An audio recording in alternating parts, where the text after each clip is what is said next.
Claro que sí. Claro. Bueno, mano.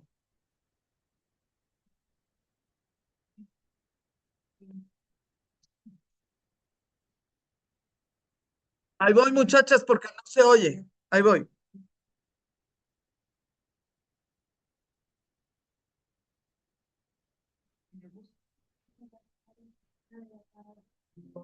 Ahí está, ahí está. Y las cosas rápidas.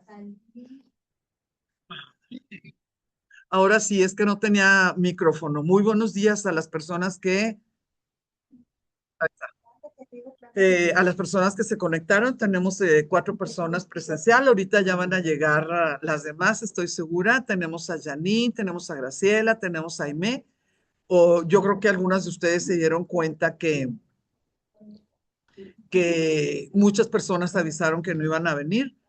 Claro que se les agradece, por supuesto que se les agradece cuando avisan, pero yo estoy totalmente consciente que son las tres modalidades. Es la modalidad de presencial, la modalidad por Zoom y la modalidad por grabación. Así que libres, libres, libres como las mariposas. Esto ya vimos, las pinturas murales, esto ya lo vimos, vimos las preciosuras de cómo me gustan los jeroglíficos. Bueno, estos se llaman glifos, los glifos mayas me encantan. Esto también lo vimos, ¿verdad? El altar Q, esta de Rosalía. Este no, tal vez nos quedamos con el altar. A ver, y no empezamos con Palenque, de eso sí me acuerdo, que no empezamos con Palenque. Muy bien. Déjenme ponerme acá de este lado, hacer un spotlight, aquí está, y minimizarme. Ahí estamos. Bueno, eh, seguimos con puras cosas espectaculares porque nuestra historia mesoamericana, qué bárbaro, o sea, ni siquiera un maestro, un guía turístico, un historiador, ni siquiera tenemos que preocuparnos de que, bueno, ¿cuál pedazo, cuál tema escojo, con qué empiezo para poder motivar a la audiencia? Es una sorpresa, una situación inimaginable, cada puntito y cada zona arqueológica, porque no es, no, pues es que pues nos costaste Teotihuacán y no, cada una de ellas es simple y sencillamente de no creerlo. Y los europeos en el tiempo que las redescubrieron, porque pues en cada siglo alguien las medio descubría, simple y sencillamente no podían dar crédito, no podían entender que estuviera eso debajo de lo que es la selva o debajo de piedra, tierra, pues depende, ¿no? De dónde, de cómo lo hubieran elegido. Sí. Esto es un altar conocidísimo, estudiadísimo en Europa, se llama el altar Q. Esto es del siglo VIII. En este siglo VIII, pues estamos en pleno clásico, sí se acepta que todo lo que existía en Mesoamérica estaba en su esplendor, sí se acepta eso. Lo maravilloso y lo que siempre se está estudiando de este altar, que le llaman altar porque seguramente ahí daban ofrendas, tal vez algunas humanas, tal vez no, tal vez solamente animales o cosas pues sagradas para ellos, como pudiera ser el pulque, como pudiera ser maíz sin germinar, bienvenida, etcétera. Pero lo muy sobresaliente y lo que se estudia muchísimo es que en el siglo VIII, este altar Q ya presenta 16 gobernantes, cuatro por cada lado. Estos gobernantes están sentados todos de manera muy específica, no están tocando el suelo. Y se supone que así se sentaban en los tronos, en el trono, los gobernantes, cuando menos los gobernantes mayas, no se sentaban como nosotros que pues ponemos los pies sobre lo que es el suelo. Eh, Algo formidable, algo que no se ve en otras partes, es que cada uno de estos gobernantes sí trae un tocado que se asemeja, pero no es idéntico, lo cual implica, y bueno, en nuestro tiempo todo el mundo lo sabe, pero en otros tiempos no, que la idea de corona o de tiara no es una cuestión mesoamericana. En Mesoamérica, los gobernantes de las autoridades, los sacerdotes, etcétera, o las personas, los nobles, lo que tenían era diferente tocado, ¿sí? No, nada de coronita o una cuestión metálica, por ejemplo, no. Eran cuestiones que podían ser de textiles, podían tener pedrería, podían tener plumería, algodón, por supuesto, pues para poder hacer, pues, que se estuviera arriba, etcétera. Cada uno de estos gobernantes, que ustedes pueden ver que son cuatro por lado, porque tenemos pues las cuatro lados, aquí arriba son glifos, los lados son los que tienen a los personajes. Cada uno de estos personajes está sentado sobre el glifo de su nombre. Entonces, no sé, por ejemplo, si cada una de nosotros, porque pongo el ejemplo porque nos ha pasado extrañamente la semana pasada dos o tres cositas relacionadas con esto. Si cada una de las presentes, ya sea en Zoom o aquí, le pregunta a un hijo o a una hija, ¿cuál es el nombre completo de tu abuela? Tal vez no te dé ni el apellido. Y ya cuando le caiga el 20 que se apellida como el segundo apellido de mi mamá o mi papá, bueno, ya le cae el 20 y te da el apellido. Pero pregúntenle el nombre, no apellidos, de bisabuelo o bisabuela, que es pues materno, se va escondiendo, ¿no? En cada generación, nuestros hijos. Y no que las conozca, pero les puedo asegurar que la respuesta es Ma, ¿de qué estás hablando? Yo ni tuve bisabuela. ¿Qué te pasa? No. ¿Mandé? Ah, bueno, bueno. Los nombres y los apellidos, ¿no? De nuestros antepasados. Estamos hablando, pues es una generación papás, dos generaciones abuelos, tres generaciones bisabuelos. No es tanto, ¿no? O sea, estamos hablando de un siglo, pudiera ser, ¿no? O sea, 100 años. Este altar en el siglo VIII ya te estaba recitando una dinastía de 16 gobernantes. 16 gobernantes que se sabía el nombre de cada gobernante y que cada gobernante ya tenía su glifo. Es como si nosotros pensáramos en alguna cultura donde ya el gobernante tuviera su escudo por el apellido, por ejemplo, su escudo, su blasón, no sé, alguno de las cuestiones que traían para diferenciarse de los otros nobles, ¿no? Por decir algo de la Edad Media o del Imperio Romano. Ellos ya lo tenían. No es, eh, para un historiador, no es sencillo que una cultura ya tenga historia escrita, que ya tenga la idea de poder preservar para las nuevas generaciones los nombres, no la tradición, sino los nombres reales de los 16 gobernantes que hicieron grande, ¿sí? Que hicieron grande esa nación. Ahora, esto que están viendo ustedes aquí, ya para cerrar, ¿no? Lo que estábamos platicando, pues, de la escala de los perdón, de la escalera de los jeroglíficos y esta idea maravillosa. Vean, por favor, el tipo de urbanismo que manejaban ellos, ¿no? Las diferentes plazas, los diferentes niveles de defensa, pues, del agua, de los animales, de las alimañas. Por fuera de tierra eran las casas. Totalmente por fuera, porque muchos de los espacios que rodeaban específicamente, por ejemplo, este mapita que les estoy platicando yo de Copán, todavía se consideraba o suelo sagrado o suelo prohibido. Y no se comerciaba ahí. Se podía comerciar principalmente en momentos de peregrinación, y además, la idea de las aglomeraciones, pues eran importantísimas porque tú tenías que tener, tu gobernante tenías que tener control de quién asistía a tus eventos que hacían que tuvieras control sobre esas personas, ¿verdad? Los eventos que te legitimaban ante esas gentes que estaban ahí. Entonces tú tenías que tener cierta capacidad de conglomerado, no ibas a pedirle que fuera el papá de cada familia, ¿no? Tú tenías que tener o a todos los hombres o a todos los estos adultos o dependiendo de la ceremonia. Pero las entradas y salidas en tiempos que no fueran ceremoniales, ya fuera por peregrinación o por ceremonias específicas, sí estaba muy limitado, muy limitado el acceso. ¿Por qué?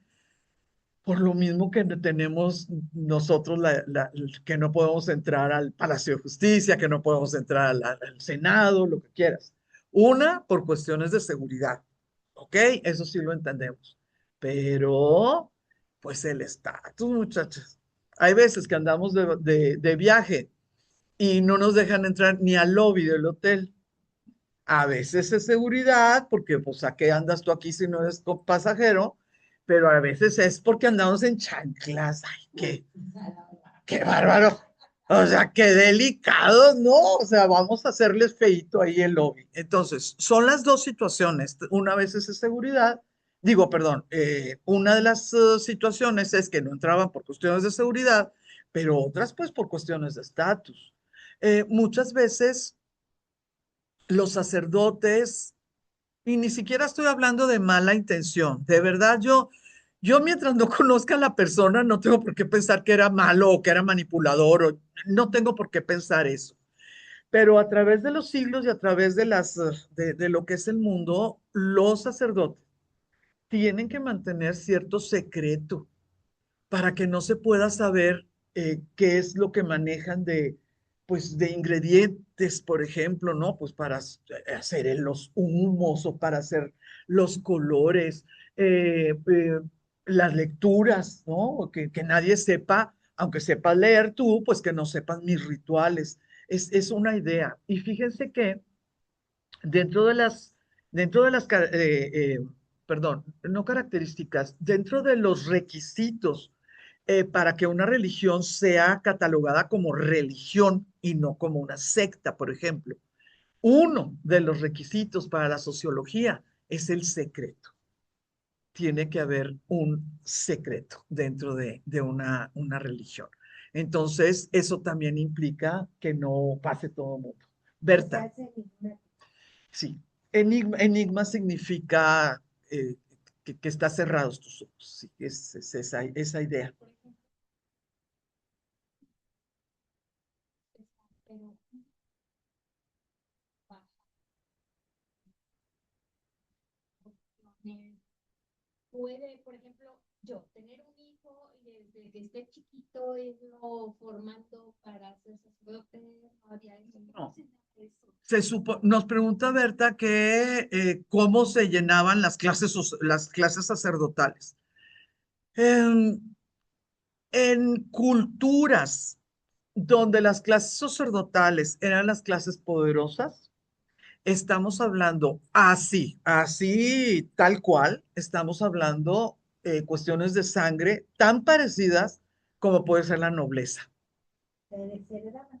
Sí, sí, no porque tú seas muy bueno y aprendiste mucho y estuviste en mi castillo todo el tiempo, vas a ser duquito, condecito o marquesito, Aunque ¿verdad? seas un erudito.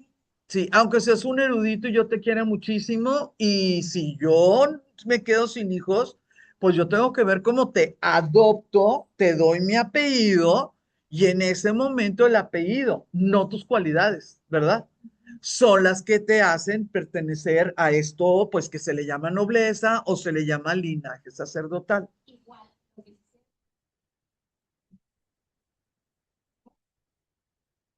Ah, sí.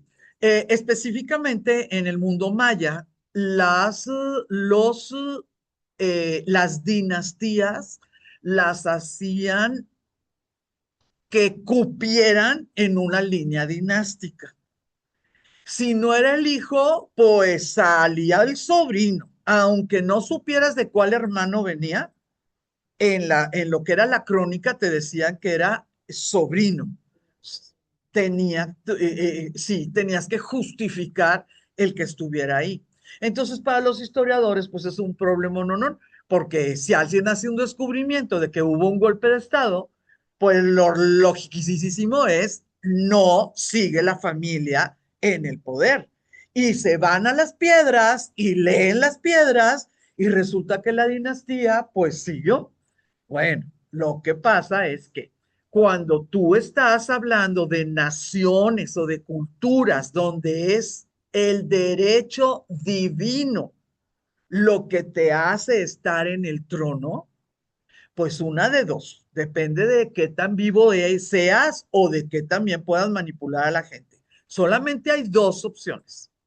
Una opción es convencer a los de abajo que claro que pertenecías a la familia y que pues lo que pasa es que tú estabas perdido en el Amazonas y te trajo Quetzalcóatl cargando en el lomo y pues llegaste a salvar a todo el mundo y la gente diga, híjole, qué suerte tuvimos que Quetzalcóatl lo encontraran, ¿no? O sea, la opción es, yo pertenezco aquí, ustedes no me conocían porque no estaba aquí, pero ya llegué.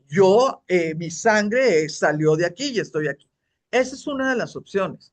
Pero la otra opción maravillosa, que no es el caso de los mayas, esto que les estoy diciendo a ustedes ahorita es la primera opción. Si había golpecito de estado, el que seguía tenía el mismo nombre del anterior, se vestía igual y pues sucede en este tipo de naciones. Cuando las características étnicas son tan homogéneas, pues está tremendo que digas, pues que no me ves, pues soy sobrino, soy primo, soy medio hermano, porque las características étnicas son muy, pero muy, están homogeneizadas. Eh, Pues todavía. en esos espacios, sí. Sí, cuando vas a territorio maya, ya sea yucateco, yucatán, lo que quieras, o tú te encuentras con alguien con esas características, no importa que no diga bomba, ¿no? Le preguntas, ¿tu familia es de Yucatán? No, no porque sea algo bueno o algo malo, pero infieres por el grupo étnico ahorita, 500 años después de la conquista, y en este caso, 1300 años después de este altar Q. Pero, eh, cuando alguien tiene esa capacidad de manipulación o de estrategia, les recuerdo, mis queridas señoras, que los mayas practicaban la deformación craneal. Entonces, si alguien tenía algún tipo de idea, podía hacer deformaciones craneales de sus hijos o de niños que se robaba, o lo que ustedes quisieran. Y esas deformaciones craneales llevadas adecuadamente, pues claro que te acercaban a la fisonomía que ustedes pudieran sentir de esas clases nobles, ¿sí? De esas clases nobles. En la actualidad, en nuestro México, las noblezas son de otro tipo y las deformaciones craneales se llaman cirugías estéticas, ¿no? Dientes derechos, dientes blancos, nariz pequeña, no aguileña, para que no tenga relación con grupos indígenas, ¿sí? Y si tú cubres esas situaciones, a lo mejor no por sangre, pero por matrimonio, entras a esos grupos. ¿Sí me estoy explicando? Seguimos siendo humanos, seguimos con las mismas reglas, ¿no? Las mismas reglas. Pues sin necesidad y yo no sé, porque cada vez que llegaba el Pifas, el Tuercas y el Champiras a llevarle flores a mi hija, si vieras que no me gustaba ni el Pifas ni el Tuercas, ni el Champiras, no. Y no los conocía, pero llegaba y, ¿qué ole? Ya sé, qué chido, y el chido. Nunca pasó. La Bárbara no, pero sí puedo imaginar que si hubiera pasado, yo inmediatamente hubiera puesto un filtro que no tendría nada que ver con la calidad humana de esa persona. Imagínense, a Mónica, su mamá le corrió a un pretendiente porque llegó sin fajar. Bien por su mamá, bien por su mamá. Entonces, bueno, el ahora marido lo cuenta y lo cuenta y lo cuenta después de 43 años que sucedió, que una vez fue por mí a casa de mis abuelos, yo usaba el carro de mi abuela. A mí no me compraron carro, pero yo sí traía carro, era de mi abuela. Y llegó mi marido, mi novio allá, o pretendiente, no sé qué era, a casa de mi abuela, porque pues ahí estaba yo con el carro, y salió una de mis tías soltera, y le dice, ay, discúlpame, Poncho, pero mi papá está de muy mal humor, o sea, mi abuelo. Y le dijo, ah, no hay problema, pues mi marido es sonorense, pues no hay problema, pues yo aquí aspiro a Blanca. Y como que le cayó el 20 y dijo, le dijo mi esposo, ¿no? Eh, algo hice mal sí, sí va a poder salir Blanca. Ay, dice mi marido, lo cuenta, él lo cuenta, que dijo, ay, sí, muy mortificada tu tía, pero bien que me soltó toda la sopa, ¿no? Y dice que mi tía se llama Marta, y dice mi marido, cuenta mi marido que le dijo mi tía, ay, es que mi papá está muy molesto, porque dice que qué clase de pelagatos viene por Blanquis sin carro. La tía disque mortificada, pero bueno, le salió. No estamos hablando de ti, claro.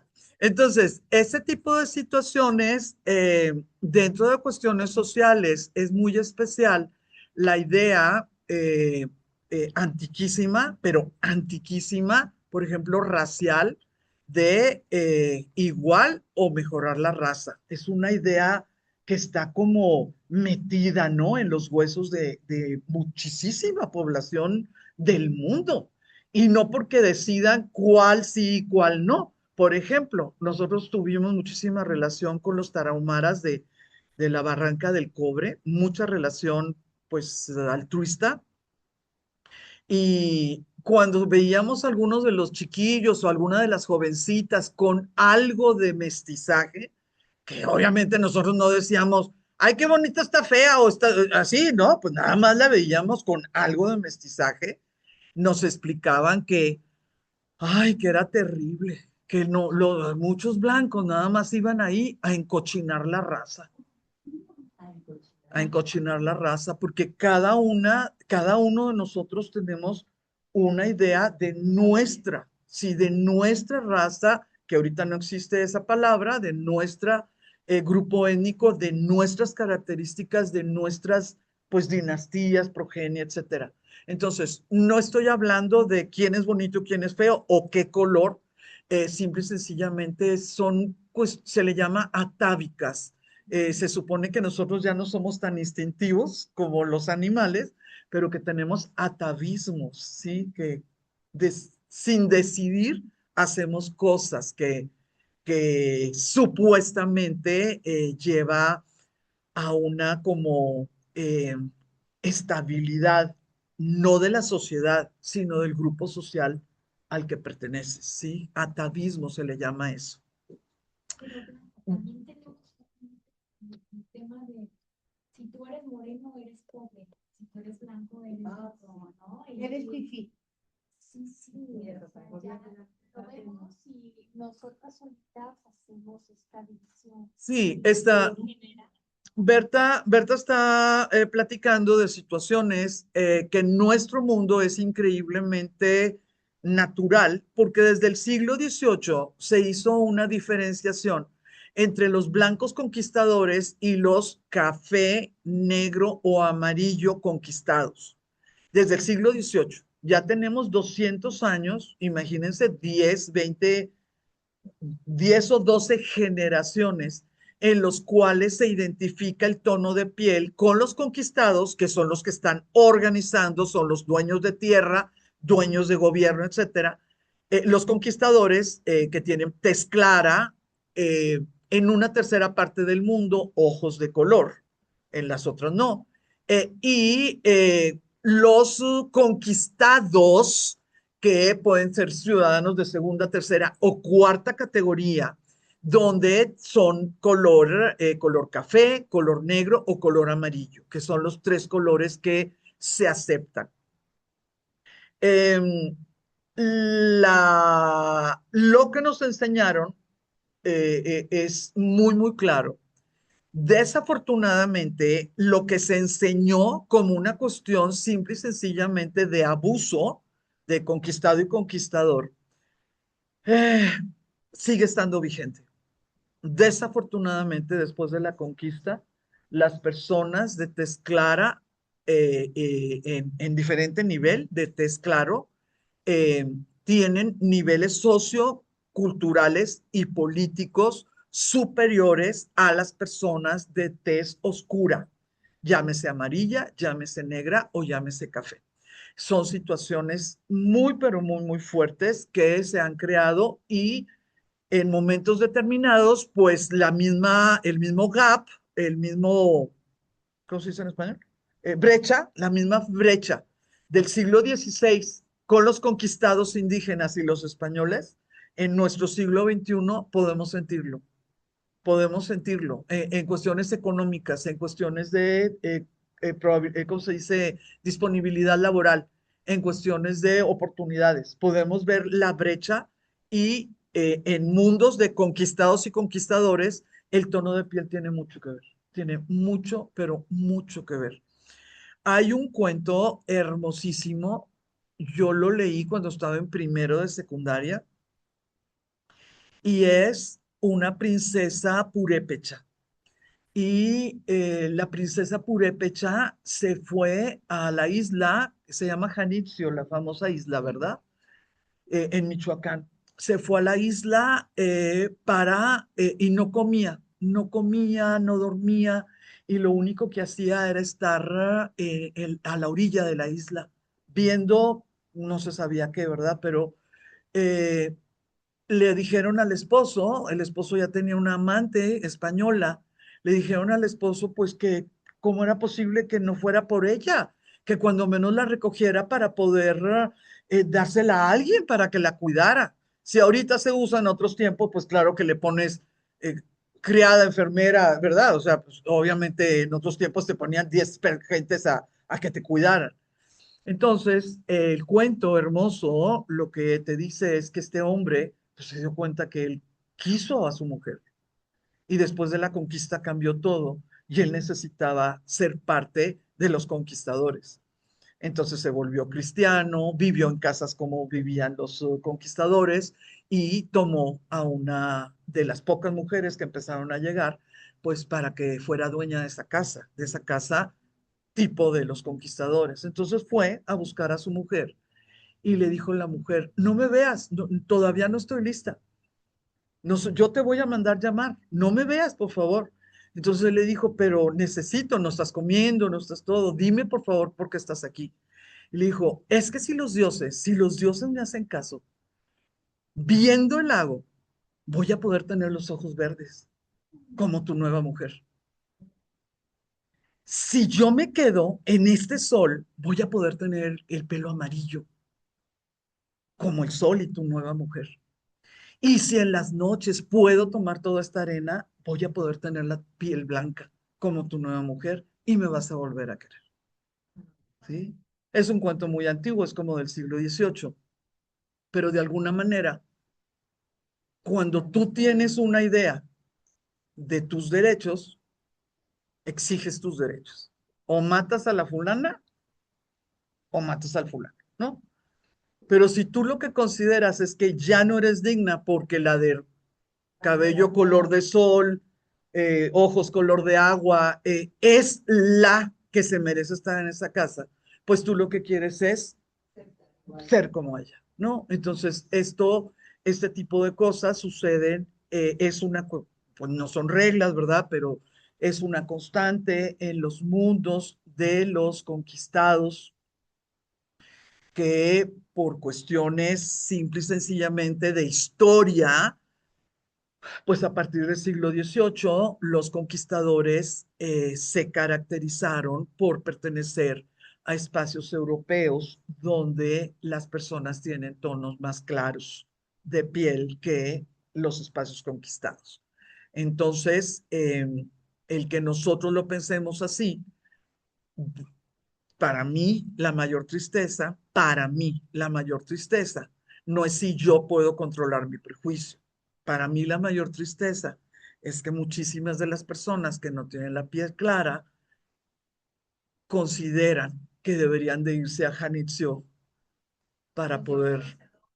que no son merecedores. Esa es mi tristeza. Y eso lo hacen los gobiernos y las instituciones. No lo hace el papá y la mamá queriendo a tu hijo o a tu hija, ¿verdad? Lo hacen las instituciones. Y esta idea de los chairos y los fifís es un veneno, es un cáncer, porque lo último que se necesita es que quede increíblemente claro que X grupos tienen derecho a dañar otros grupos. Si nosotros nos vamos con dictadura, son los fifís los que tienen derecho a dañar a los chairos. Y masacres, secuestros, torturas, ¿verdad? La división en una sociedad es un cáncer, ya sea de arriba para abajo, de abajo para arriba, o las instituciones, por ejemplo, la Inquisición. La Inquisición también es un grupo que se le otorgó derecho de lastimar a otro, ¿no? Eso es a un lado, no es de arriba para abajo. Ese tipo de divisiones es un cáncer y es un daño. Nadie gana. El mundo, la historia del mundo nos ha dicho que nadie, absolutamente nadie gana. Entonces, esta situación de la homogeneidad étnica, pues también tenemos que entender el que no se pudiera entrar a los espacios, el que no se casara cualquier gente con, no sé, con la nobleza, los príncipes, las princesas, lo que quieras, ¿no? Entonces, desde que el mundo es mundo, siempre sentimos que el propio es espacio, es el ombligo, ¿no? El ombligo del mundo. Es muy fuerte, muy, muy, muy, muy fuerte. Está, no tengo idea por qué están esas rayitas ahí.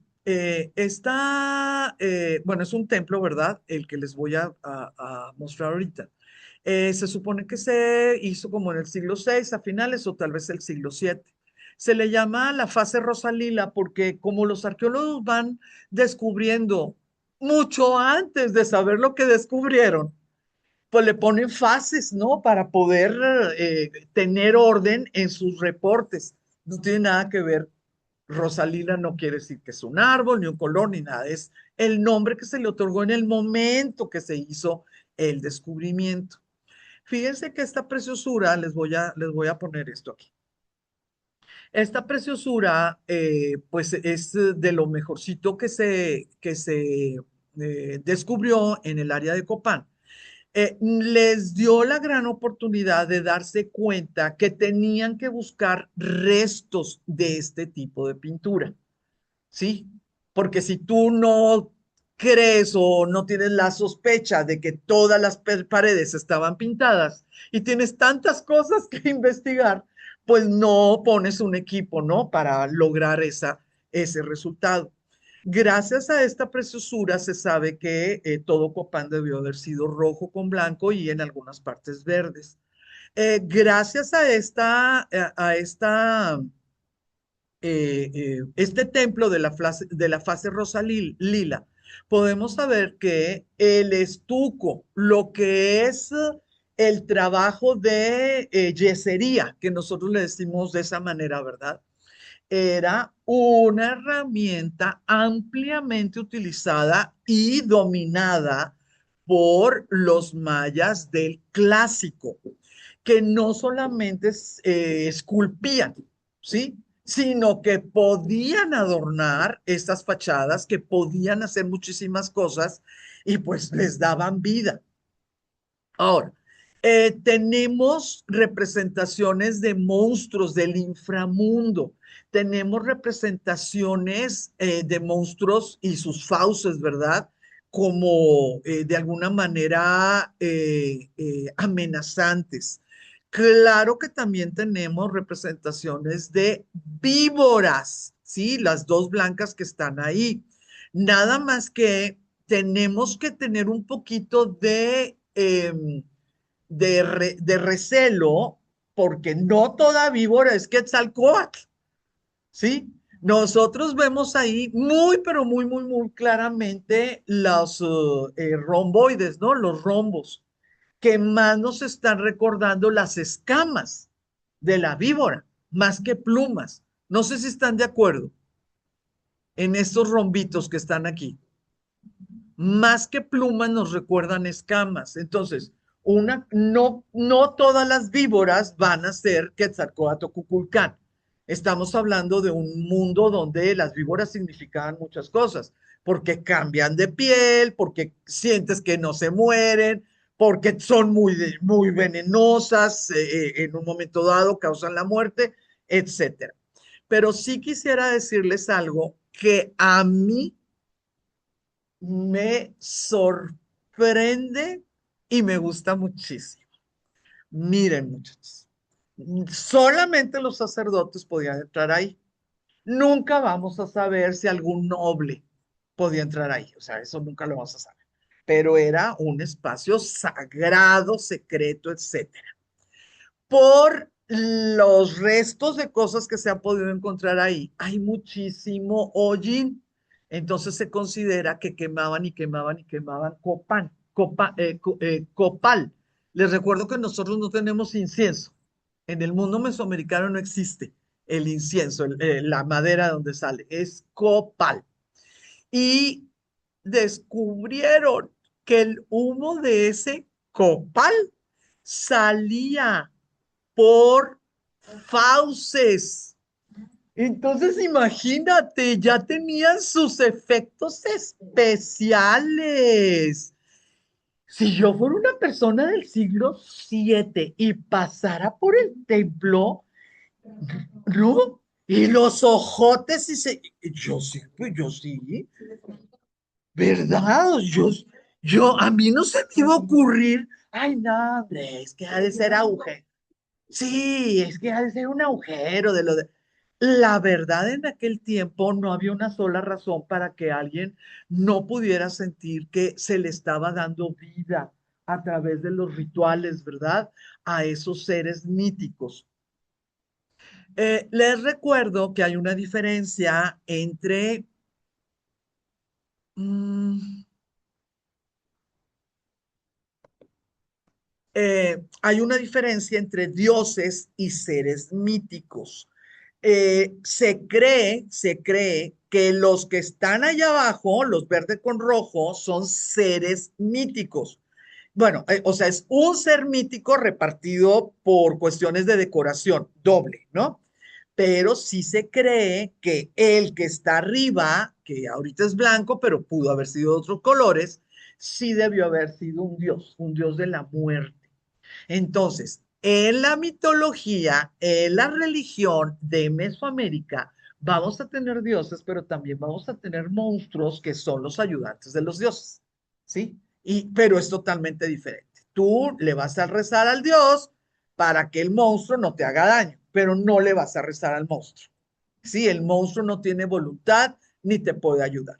Como el diablo. Fíjate Que te que castiga. No, no te castiga. Al que le temes. Al que le temes.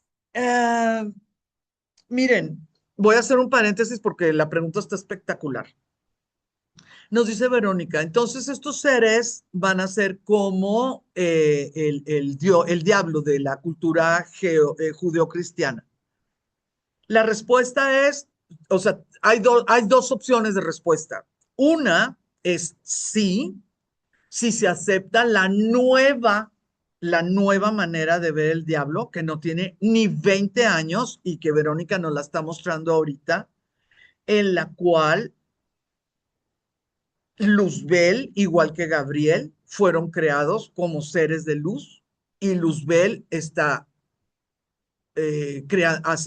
desempeñando una función, pero anhelando volver a ser de luz, igual que Gabriel, Rafael o Miguel. Eso es totalmente nuevo, totalmente nuevo. Eh, por siglos y siglos y siglos, antes del cristianismo, la idea de este demonio o diablo o el que te da la tentación y luego pues se encarga de los castigos, etcétera, eh, sí estaba funcionando como una deidad. Antes de esto, nueva manera, que es la que nos está mencionando Verónica. Por eso existen las sectas satánicas, porque se le puede adorar, se le puede venerar, te puede dar secretos para tú hacer daño o para cambiar la voluntad. En milenios sí se creía que era una deidad que tenía poder propio, no nada más como pues como una consecuencia de un creador. Entonces, lo que nos dijo Verónica, muy interesante, muy importante, depende de qué siglo estemos hablando de cuál sociedad. Si es una sociedad posmoderna, entonces el diablo solamente es un ser que le ayuda o apoya o lo que sea a un Dios, que en el caso judío-cristiano no puede ser otra cosa porque nada más hay un Dios, ¿verdad? O sea, no puede ser otra cosa más que hay un Dios. Pero en otros siglos, el demonio o el diablo sí funcionaba como una deidad que podía ser que podía crear, que podía transformar. Les recuerdo Mefistófeles de Fausto, la gran obra de Goethe. Les recuerdo que él te propone que si tú le vendes el diablo puede hacer transformaciones, puede hacerte joven, puede hacerte revivir, etcétera. Los seres míticos en las otras religiones no tienen poderes. Entonces, espero haber diferenciado la nueva manera de ver a Luzbel y la antigua, ¿no? La antigua manera de ver a Luzbel. Y esta cultura ya como ayudantes, o sea, no como deidad. No, los seres míticos eran solamente guardianes, mensajeros, acompañantes, por ejemplo, el nahual que acompaña el alma, ¿no? Del humano, la acompaña por el Mictlán, que es el mundo de los muertos. Eran seres que tenían una función, pero no eran dioses. No eran dioses. ¿Cómo vamos? ¿Vamos más o menos bien? ¿Cómo vamos por allá? Pero no se morían. No, no, no. Ni los podían matar. En Mesoamérica no andan matando como en Grecia, que tienes que matar a la medusa y tienes que matar ¿cómo se llama? Al cíclope, y tienes que matar a la quimera, así, ¿verdad? No, porque de alguna manera, dentro de la religión mesoamericana, mucho más pura, mucho más elevada intelectualmente, lo que estaba buscando la religión mesoamericana era explicar el más allá. En cambio, la religión griega, por ejemplo, lo que estaba tratando de explicar era el más acá, porque de lo que te hablan son de los héroes. Y cuando están hablando la religión mesoamericana, de lo que te habla es de las almas, no de los seres humanos, sino de las almas de esos seres humanos. Entonces, pues esas almas no tienen por qué andar matando a ningún monstruo, ni tienen que, nada. Entonces, no es que los puedan destruir. Tenemos a 7 personas en el Zoom y les recuerdo que estoy a sus órdenes. Todavía nos faltan 10 minutos para poder ir al baño, pero bueno, ustedes yo creo que tienen ahí su coquita con hielo, su cafecito. Y yo no traje las galletas. Ay, las dejé en la entrada de mi casa. Para nosotros, es como, nos suena muy bien comprender esta parte de no matar a mis acompañantes. Tenemos ahorita actualmente la Santa Muerte, que ahí está, tienes un nicho. Tenemos a San Hipólito, como que esa... Está hablando Berta de los santos actuales como la secta que sí ya cataloga como secta de la Santa Muerte, por ejemplo. Y tienes, es el santo de los ladrones. Ah, Es el mejor. Malverde. Pues ahí está, no lo matamos, pero tiene a sus seguidores y son muchísimos. señores, ¿no? Sí, sí, pero por ejemplo, nosotros, si ponemos estas creencias en un mundo ya no judeo-cristiano, en un mundo cristiano católico mexicano de la actualidad, cada vez que se le pide al sacerdote familiar que vaya a bendecir una casa o bendecir un carro o bendecir un negocio, no sé qué tan conscientes están ustedes, pero el sacerdote católico lo que hace es un exorcismo. Eso es lo que hace. La bendición de la casa es un exorcismo. Y por eso se tiene que recorrer toda la casa y por eso el agua bendita se pone detrás de las puertas y de los rincones. Estás sacando al demonio en este caso. Entonces, en nuestro mundo, tampoco destruyes a ese ser mítico. Nada más lo sacas, ajá, a un ladito, que es lo que en la mitología mesoamericana pues pudiera ser. No enojes a tal monstruo, no te vayas por tal cueva, etcétera. Ver, No, no, vamos bien. No, no, no, vamos más o menos bien. El bautismo sí, te dice, renuncias al diablo, al demonio, y tienen que decir que sí. La palma bendita es para ahuyentar. Y él, por luego. Entonces, sí son muchas situaciones que venían de una Europa medieval, con todos los santos y con todas las supersticiones, no devociones, esas son muy respetables, sino las supersticiones, pero que tuvieron una tierra muy fértil en un mundo, ¿cómo se llama? Politeísta, ¿no? Muy, pero muy, muy, muy fértil. Em, Voy a empezar a hablar de Palenque, voy a llegar hasta antes de hablar de la tumba de Pacal, y luego ya vamos al bañito, tomamos agua y vemos el celular. Y nos imaginamos los gallos. Y nos imagina, ay, es que ayer, ayer pusimos a dormir a la dona, a la perrita de Bárbara. Pues no, no es el duelo, sino el desgarriate, ¿no? De que una llamada y luego que lleva, y luego que esto, y luego que le esperes, y luego que le incinerada, y luego pusieron a dormir a la perra de Bárbara, a la perrita, se enfermó el domingo y ayer ya de esto. Entonces hoy en la mañana, que pasaron 5 cosas en 50 minutos, dejé las galletas en la entrada. Se me olvidó. Pero vengo bañada. Sí, sí. Y la sexta fue que no eché las, pero vengo bañada. Ustedes decidan, ustedes decidan. Galletas o regaderas, o no se puede todo. Algunas mañanas no se puede tanto, ¿eh? Bueno, volviendo a ustedes que sí pueden comer galletas de su casa, vámonos con Palenque. Miren, hace casi 70 años se hizo un descubrimiento que está catalogado a nivel mundial como uno de los más importantes descubrimientos después de Tutankamón. Y lo tenemos nosotros y lo tenemos, y es de nosotros, ¿verdad? Porque Palenque está en Chiapas. Hermosísimo, ¿verdad?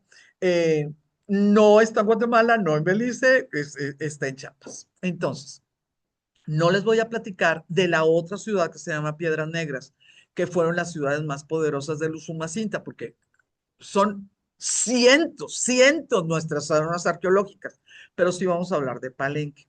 Palenque es uno de los sitios más importantes de la cultura maya, junto a Chichén Itzá, Calakmul y Tikal. Ya platicamos de Tikal, ahorita yo también ya traigo preparado Calakmul. Calakmul destaca por su acervo arquitectónico y escultórico. No tienes que ser arqueólogo para saber que estás frente a algo maravilloso. La idea de que sea patrimonio de la humanidad, les recuerdo, ya se los he dicho varias veces, pero me mortifica que alguien no haya estado en la clase. Les recuerdo que el hecho de ser patrimonio de la humanidad La única ventaja que tiene el país es que lo pone a la vista de turistas, de investigadores, de lo que quieras, pero no significa que va a recibir un centavo. El que sea patrimonio de la humanidad te puede traer dinero porque ya va a estar en las listas de turismo cultural o en las agencias de viajes y ese turismo cultural pues puede traer algo de dinero. Y como dice Verónica, muy correctamente, el ser patrimonio de la humanidad es un problemón, porque tú inicias con un compromiso y una observación donde tienes que cumplir todas las reglas que te da la UNESCO cuando tu sitio ya está dentro de la lista del patrimonio de la humanidad. ¿Ganamos nosotros como humanidad? Yo considero que sí.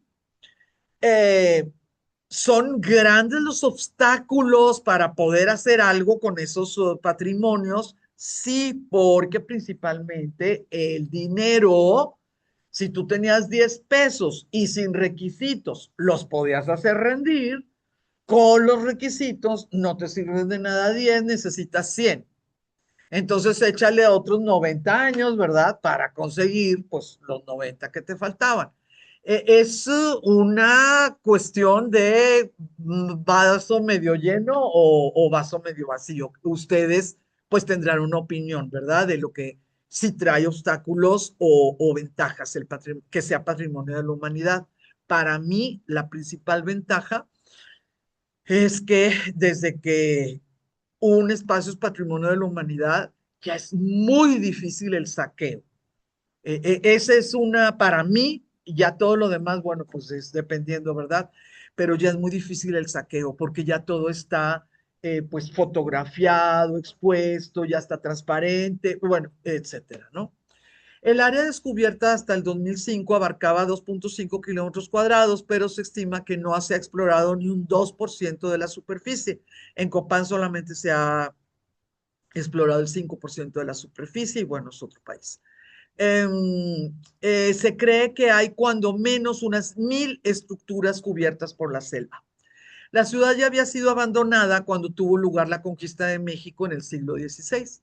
Entonces es una cosa pues tremenda, ¿verdad? Porque sí tenemos un clásico, sí tenemos un posclásico donde los mayas seguían siendo dueños de las redes comerciales, pero los descalabros políticos y ecológicos pues no dejaron libre a esa franja, ¿no? En el sur y por eso va a despuntar pues es el norte, ¿no? Que es lo que estamos tratando de saber en qué estaba parada la gente que creó Chichén Itzá. La primera visita de un europeo a Palenque fue un rey que a mí me da, un fray que a mí me da ternura el nombre, Pedro Lorenzo de la Nada.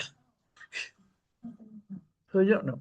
Me da ternura porque no sé, me recuerda algo así como Ulises, como ¿quién eres? Nadie. Sí, no sé, como que me impacta. Esto sucedió en 1567, o sea, estamos hablando siglo XVI, cuando los misioneros pues agarraban caminitos y empezaban a caminar. O sea, no sabían ni a dónde iban ni cuántos iban a tardar, pero no sucedió nada. O sea, sí tenemos el reporte, pero no sucedió nada. Esto que nosotros podemos ver que pues es magnífico cuando tú estás y pues si puedes estar todo el día, más o menos pudieras sentir que recorriste la zona arqueológica. Esto que nosotros podemos ver, sí podemos notar pues se llama desbroce, el desbrozado que tuvieron que hacer y muchísimo, pero muchísimo herbicida para que no volviera a salir lo que quitaron. Ustedes pueden notar que todo esto es artificial creado por los mismos, la misma INA, pero cuando siglo XVI, XVII, XVIII, XIX, todo esto estaba totalmente cubierto de tierra, de piedras y las ramas de los árboles y muchísimas ramas, pues por el medio de todo. No hay registros de la ciudad abandonada hasta 1773, fíjense, son finales del siglo XVIII, cuando un hombre, Ordóñez de Aguilar, la visitó y la reportó. Pero aquí es de la reportó, no tenía capacidad de mandar su reporte a Ciudad de México, la capital del virreinato de la Nueva España. ¿Hasta dónde le alcanzó el dinero? Pues reportárselo al capitán general de Guatemala, a quien pertenecía la capitanía, a la Nueva España. Pero fíjense, pues como quiera que sea, estaba muy abajo ese reporte con un virrey, ¿no? Que estaba en la capital, todavía estaba muy lejos. En 1700, perdón, a partir de eso, de 1773, 1780, sí. Ay, pues ellos querían ver qué había dentro. Entonces derrumbaron muros, muchachas. Pues hay que comprenderlas, pues les traía urgencia de ver qué haya. Fíjense nada más. Derrumbaron varios muros para poder acceder al interior de las construcciones, produciendo un daño considerable a las mismas. En 1787 se realizaron dibujos de los edificios y esculturas encontradas en el lugar. Este tipo de dibujos, que son finales del siglo XVIII, pues todavía no van a ser artísticos, van a ser así como que rapidito, rapidito, porque ya va a ser de noche, porque ya vienen las víboras, los jaguares y así, o sea, no es una cuestión tan artística ni tan científica. Las maravillas, las preciosuras que podemos visitar desde hace 30 años son reconstruidas. Eh, Gracias a que México es México, esas reconstrucciones tienen un rigor científico muy interesante. Por eso no están, bueno, por cuestiones económicas también, ¿verdad? Pero no están recubiertas. Todo estaba recubierto, todo estaba pintado, todo estaba ordenado, pero cuando se hicieron las reconstrucciones, pues no se sabe cómo estaban recubiertas.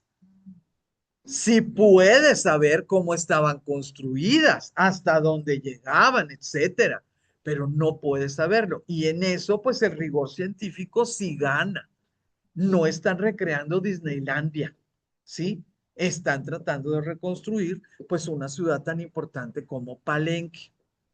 ¿Cuándo se publicó el primer libro sobre Palenque? Porque era pues algo maravilloso y la gente quería digo, los que tenían conocimiento de eso, pues quería que se supiera. En 1822 en Londres. Aquí en México teníamos, no teníamos el libro sobre Palenque del 22. A lo mejor ni siquiera nos interesa. A los mexicanos no, porque estábamos en plena guerra de independencia. Nos dice Verónica, es que tal vez no nos interesaba. Tiene toda la razón. Les recuerdo que en el 22, pues apenas estábamos con Iturbide y lo que quieras, ¿no? En 1831, otra persona, pero también, afortunadamente, él con una formación militar. En el 31, este señor Juan Galindo hizo un reporte ordenado. Ese reporte ordenado sí nos va a ayudar muchísimo porque después de esto llegaron todos los extranjeros. Y entonces todos esos extranjeros, sí, todos esos extranjeros dibujaron, pintaron lo que quieran y pues bien a gusto podían haberse llevado, pero el señor Galindo había hecho un reporte y ese reporte pues era legal, ¿no? Era real. Yo quisiera platicarles de este señor Jean-Frédéric Waldeck. Miren, sí, esta pintura que a mí se me hace espectacular ya está dentro de la tradición europea del siglo XIX, ¿verdad? Este hombre, para cuando anduvo aquí en México, él ya era treintón o cuarentón. Entonces, él ya pertenecía al siglo XIX. Dentro de la zona arqueológica de Palenque, hay un templo que se llama el Templo del Conde. Llama mucho la atención porque nunca se le ha dado a Mesoamérica títulos nobiliarios. Sabemos que pertenecía a la nobleza y pertenecía a la nobleza, por los tocados, pero nunca nadie se le ha ocurrido decir, ha de haber sido conde, ha de haber sido marqués, eso no existe en Mesoamérica. Pero bueno, dice, es el templo del conde, ay, no, no, no, es porque ahí dormía este bárbaro, entre las piedras y la hierba. Yo quisiera decirles esto nada más como cultura general. Este hombre es digno de estudiarse porque estaba loco de remate. Vivió 109 años según esto, no lo sabemos. 1766, 1875. Se supone que pudo haber llegado a los 100, pudo, ¿no? Pues, ¿por qué les digo se supone? Porque mire, él a veces escribía que nació en Praga y a veces escribía que nació en París. Y a veces, sí, y a veces escribía que había nacido en el Sacro Imperio Germánico. Y a veces decía que era Jean, y a veces decía que era von Waldeck, ¿no? Pues depende de dónde habían nacido, ¿no?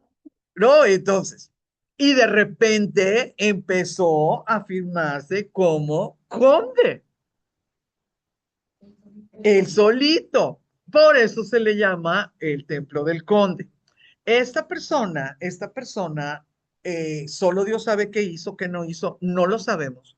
Él contó que estuvo en Australia, que estuvo en Sudamérica, él escribía libros, él pintaba, él daba conferencias, él viajaba, él era así como, eh, ¿cómo le podemos llamar a estas gentes?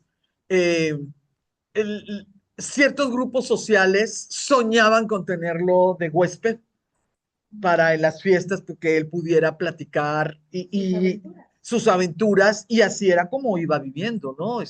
De una casa a un país, y nadie sabe qué es verdad y qué es mentira. Sí sabemos que estuvo en Palenque.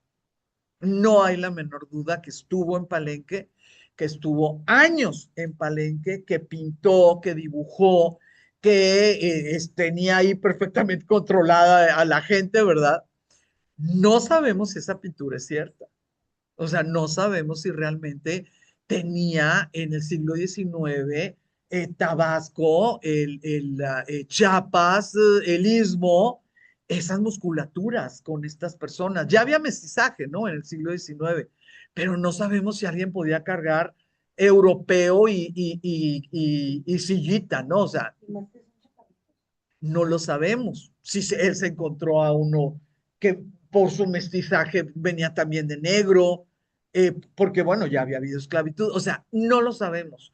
¿Por qué? Porque con este señor no sabemos nada, pero esa pintura es pintada por él. ¿Ok? Entonces tenemos anticuario, y aquí es donde todos los arqueólogos empiezan a temblar, porque los anticuarios lo que están buscando es llevarse cosas, ¿no? Su negocio es el vender antigüedades. Entonces, él fue anticuario, era cartógrafo, de alguna manera tenía conocimientos de cartografía, podía pintar los caminos, las montañas, el río, lo que quieras. O sea, sí tenía algún tipo ¿cómo se llama? De conocimientos. Era retratista, autor de cuadros históricos y definitivamente pues fue explorador. Entonces sí quisiera, y con esto ya vamos a ir al break, cuando les termine de decir de este señor Juan Federico Waldeck, fue un personaje controvertido en razón de sus ideas de naturaleza esotérica. Y aquí es donde cualquier historiador, arqueólogo, sociólogo, psicólogo, psiquiatra, no importa si son ciencias naturales o ciencias sociales o ciencias humanas, se tiene que tener un rigor. Se tiene que tener un rigor, no puedes tú estar pensando, pues es que bajó un dios, es que bajó un extraterrestre, es que subió un demonio, es que a lo mejor sí fue, pero tendrás que probar, ¿no? Para poder pues, platicar ese tipo de cosas. Este hombre tenía ideas esotéricas, entonces pues había metafísica en sus conclusiones. Y también era controvertido por la falta de soporte para muchas de sus afirmaciones.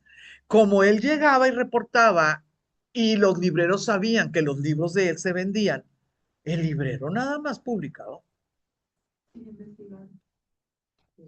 Pues imagínate si el de Grope, gracias, la imprenta Grope de aquí de Guadalajara, llego yo y digo que descubrí quién mató a John F. Kennedy. ¿Qué me va a decir Grope? Pues son tantos por tantos libros, ¿no? O sea, pues es la imprenta. Yo no le echo la culpa a los que le publicaron, pues ellos lo que quieren es vender libros. Ahora, aquí va la situación, aquí va lo importante. Balde contribuyó claramente a la cultura de su época, cosa que se le reconoce indudablemente por haber rescatado y vuelto a publicar las notables imágenes eróticas de Ilmodi. Las que no les gusta el erotismo, no las vean. Las que sí les gusta el erotismo, búsquenlas. Son bellísimas, pero bellísimas. Se supone que fueron hechas en el siglo XVI en Mantua, ahí donde andaban las meras mecenas del Renacimiento. Y Modi es porque te muestran cuando menos 16 posturas de actividad sexual. Puede ser heterosexual o puede ser homosexual. Esto en el siglo XIX, con el puritanismo inglés, con el cristianismo, fue un boom. Y se supone que el Papa pidió la destrucción y se supone que mucha gente hizo eso porque hay poquísimas que hayan sobrevivido. ¿Dónde tenían estos impresos las personas, hombres o mujeres que los compraban? Normalmente los tenían en espacios secretos y por eso se llama secreter y con llaves, sí, estaban totalmente escondidos. Pero son muy bellos, son realmente bellos. Nada más que ahí les va. Este señor dijo haber encontrado una serie de estas estampas en un convento cercano a Palenque. Él dijo convento y dijo Palenque en México que había visitado y que lo único que había hecho era rescatar algo que se había hecho y que era arte, ¿verdad? En el siglo XVI. Entonces, fíjense qué cosa tan fortuita. Con el escándalo de unas estampas eróticas, ¿cuántas gentes no tuvieron en mente México y tuvieron en mente Palenque? Y monjas. El, pues, convento. Oye, dice Verónica, y monjas, pues ilustradas por lo pronto, ¿no? No sé lo demás, pero ilustrada sí estaba. Ahora, y con esto ya nada más me faltan 7 renglones porque ya son las 12:15. Qué barbaridad. Ahí voy. Aguante. El señor Waldeck contribuyó a la arqueología con sus dibujos de las culturas mesoamericanas, sobre todo de la cultura maya. Sus ilustraciones propiciaron creencias infundadas sobre esa civilización y eso es lo que a mí me mata. Y ahorita voy a tener que decir una maldición. Ay, los que tengan oídos así sensibles nomás le hacen así y no me oye, pero ahorita, ahí les va. En 1838, Waldeck publicó su libro Viajes pintorescos y arqueológicos de la provincia de Yucatán en los años de 1834 y 1836. Él ya estaba en París en el 38 y pues muy fácilmente logró que se lo publicaran. Las ilustraciones también tenían, eh, además de Palenque, tenían otras, principalmente Uxmal. Estaba dedicado a un lord, eso quiere decir que en ese momento él mantenía, o sea, ese lord mantenía, ¿no? A este señor Waldeck. El libro proveyó soporte adicional a las nociones del vínculo entre los mayas y los egipcios. Entonces, cuando nosotros vemos esta obra, que es una litografía de Waldeck, nosotros podemos ver que le imprimió una belleza europea del siglo XIX. Él pudo haber visto esto, algo parecido, ¿verdad? En algo semidestruido que pues estaba en alguna de los exteriores, en alguna piedra tirada, lo que quieras. Pero sí quisiera, por favor, que notaran la musculatura de esta persona, la forma en que está sentado este gobernante, que es exactamente la forma en que se sientan las deidades del hinduismo. Y por favor, noten que no son jaguares. Yo veo perros, yo veo mastines, que pudiera ser algo muy parecido a mastines persas. No que él hubiera andado en todas partes, pero estamos hablando del siglo XIX. Había libros, había postales, había lo que ustedes quieran, ¿sí? Entonces, la situación con este señor Waldeck va a ser que fue tanto el boom de la zona maya antes de mediados del siglo XIX, que hubo libros de relibros, ilustraciones editadas, reeditadas, modificadas, y esas personas que aprovechaban la ola del mayismo, así se llama lo que inventó este señor, mayismo, bueno, después le pusieron nombre. Empezaron a hacer todas las relaciones de cómo los egipcios tuvieron que haberse perdido y llegaron aquí, y por eso nosotros tenemos estas maravillas. Otras gentes que no aceptaron esta idea de los mayas, de pues cómo iban, de los egipcios, pues cómo llegaron tan lejos, salieron, pero libros y explicaciones y todo de la Atlántida, ¿sí? Que nosotros, los mayas, van a ser los sobrevivientes de los Atlántides después de su destrucción, etcétera. Ese tipo de cosas, pues, no nos ayuda en nada a nosotros como nación mexicana, porque nos quitan todo el mérito, ¿sí? O sea, no, en vez de buscar hacia atrás las raíces, que es lo que estamos nosotros buscando, ¿verdad? Las plataformas, pues simple y sencillamente como Adán y Eva, alguien tronó los dedos y ya hay un Adán. Y aquí con los mayas, alguien tronó los dedos y de la isla Atlantis, ya ellos llegaron y aquí resurgió la cultura o la arquitectura y no puede, es algo muy fuerte. Y bueno, pues ya les dije, voy a decir una maldición. Hay un irlandés cómico que a mí me encanta su inteligencia y a él le encantan los mexicanos. Y uno de sus sketches de stand-up empieza diciendo, a ver, yo no sé si ustedes conocen mexicanos, pero los mexicanos simple y sencillamente son invencibles. Si ya hubieran querido encontrar la cura del cáncer, lo único que tendrían que hacer es meter a 5 mexicanos, 5 cartones de cerveza y 7 días después ya hubieran encontrado la cura del cáncer. No hay absolutamente nada que un mexicano no pueda solucionar. Entonces, fíjense, cuando todos ustedes empiezan con sus cosas de que quién hizo las grandes pirámides de Egipto, pues claro que la respuesta es que fueron extraterrestres. Es obvio, fueron extraterrestres. Pero, ¿quién de ustedes ha leído un libro o ha visto una película donde digan que las pirámides de México las hicieron los extraterrestres? Nadie, ¿verdad? Porque las pirámides de México las hicieron Mexican motherfuckers, Mexicans. Entonces yo estoy totalmente de acuerdo con él. Nada de que vinieron los egipcios y nada de que vinieron los de la Atlántida y nada de quién sabe qué. Para cuando se hizo Palenque, los mexicanos tenían 2000 años tratando de saber qué querían de sus espacios, de su nobleza, de su gobierno y pudieron llegar a hacer cosas tan complejas como las pirámides.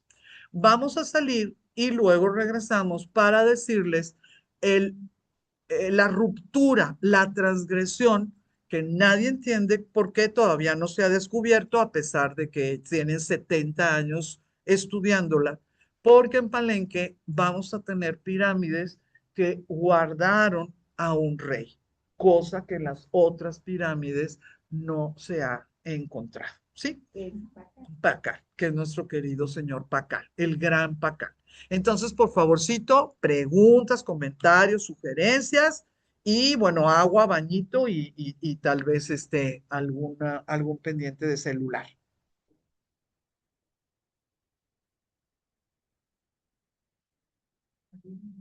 Nadie tenemos ganas. Ah, ok, ok, ok. Bueno, las que están allá, pues ya saben que pueden entrar y salir sin ningún problema. Nadie se movió de aquí, entonces pues sí, sí, está padre porque le gano 5 minutitos, ¿sí? Le sigo, ¿está bien? Una pregunta por Mónica, ahí vamos. Lo que porque no está aquí, también fue saqueo o es mentira, Sí, existe. nos está preguntando si existe un penacho. Sí, en Viena, sí, sí existe, nos pregunta Mónica que sí se puede considerar saqueo el penacho de Moctezuma. No lo sabemos porque es algo increíble que después de que cayera Tenochtitlán, después de dos, dos reyes posteriores a Moctezuma, o sea, Moctezuma murió apedrado, luego siguió Cuitláhuac, murió de viruela, luego siguió Cuauhtémoc y él fue el que pues cayó Tenochtitlán y luego ya lo ahorcaron a la mala, lo que quieras. Yo no me puedo imaginar que yo pueda haber conseguido unos zapatos de mi abuela cuando vendieron su casa. Yo, ¿de dónde me puedo imaginar que los conquistadores tenían el penacho de Moctezuma, que es de plumas, guardado sin deshacerse de piojos y de gusanos y de todo, etcétera? Entonces, yo lo siento en el alma, jamás voy a considerar que ese penacho era de Moctezuma. Ahora, ok, Blanca, no era de Moctezuma, pero era de un gran señor de Tenochtitlán o de Texcoco, porque pues era la Triple Alianza. Ok, correctísimo. Sí perteneció a alguien o lo reconstruyeron en aquel siglo. ¿Dónde iba a estar con nosotros? Es material perecedero. En el Museo de Arqueología que no existía. O sea, son plumas. Estamos hablando del siglo XVI, del siglo XVII, del siglo XVIII. ¿Qué le iban a pasar a esas plumas? Yo te creo que guardes, que entierres una cosa de oro, de jade, una piedra labrada. Ok, dámela y yo la cuido a como pueda. Pero material perecedero. En Viena lo tienen con humedad, temperatura e iluminación controlada. Y por eso lo puedes ver. Entonces, que me lo guarde, ¿mande? Querían pedir que decían que Sí, dices barato. en el momento que lo saquen y lo metan a un avión, pues para qué, que ni modo, que nos manden videos. Ahora, si de veras, de veras, de veras, de veras, de veras, nosotros los mexicanos consideramos que ese es el verdadero penacho de algún ser muy importante del siglo XVI, por el amor de Dios, haz una réplica y ponlo en el Museo Nacional de Antropología, una réplica perfecta. Ajá. Entonces, nosotros como personajes de la nación vamos a poder disfrutar y admirar el esplendor de lo que significaba un penacho del siglo XVI, pero si de veras queremos tanto ese penacho, que no lo pongan en peligro. Es como Salomón, como las dos quieren tanto al niño, pues no se apuren, lo partimos en dos y usted se queda con una mitad y otra mitad, y pues la que sí quería al niño dijo, no, pues que el niño se quede con la otra. Si de veras amamos tanto ese penacho, que se quede allá y nos lo sigan cuidando. Entonces, son situaciones muy complejas. Berlín tiene el busto de Nefertiti, que pues es una de las tesoros egipcios más maravillosos de todos los tesoros que hay. Y ahora desde noviembre que se abrió el Gran Museo, pues claro que tienen negociando y negociando y dando periodicazos y para que que ya no hay duda que ya no hay duda de que va a estar bien cuidado. ¿Y qué dice el Museo de Berlín? ¿Mande? Es cierto. Es que es cerámica pintada y ya le faltó un ojito que se le cayó. ¿Y qué es lo que dice el Museo de Berlín? No sale porque no sale. De aquí a allá hasta lo pueden robar. O sea, no sale. Si de veras creen que es un tesoro de ese nivel, Tesoro oscuro. aquí va a seguir en perfectas condiciones. Y yo desafortunadamente, como está ahorita el mundo, ¿verdad? Desafortunadamente estoy de acuerdo. Que no arriesguen el buzo de Nefertiti en el transporte, en la despresurización, en el cambio de clima. ¿Cuándo vas a comparar lo que está sucediendo en el Cairo a lo que está sucediendo en Berlín, ¿no? En cuanto a clima, humedad, inversión térmica, contaminación.